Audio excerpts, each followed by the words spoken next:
बिस्मिल्लाहिर्रहमानिर्रहीम। अभी हम यहाँ आए मैं और ग्वादर डेवलपमेंट अथॉरिटी के डीजी मोइनुर रहमान ख़ान साहब, उनकी पूरी टीम हमने अब्दुल मजीद ग्वादरी रोड का इफ्तिताह किया है। पहले हमने मुल्ला फाजिल चौक का इफ्तिताह किया। इंशाअल्लाह जितने ग्वादर डेवलपमेंट अथॉरिटी के जो काम है मुकम्मल हुए उनका इफ्तिताह करेंगे। मज़ीद इंशाअल्लाह और ग्वादर में जो काम हुए इफ्तिताह करेंगे।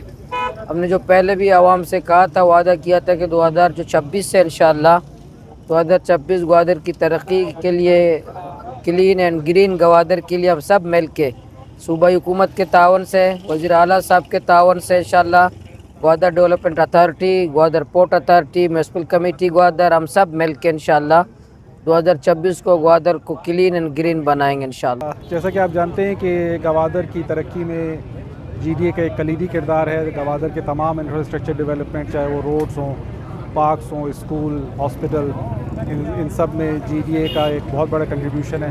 तो वो भी, ये प्रोजेक्ट भी उसी सिलसिले की एक छोटी सी कड़ी है। इंशाअल्लाह मज़ीद भी आप देखेंगे कि आने वाले दिनों में और मज़ीद प्रोजेक्ट्स का हम इफ्तिताह करेंगे इंशाअल्लाह।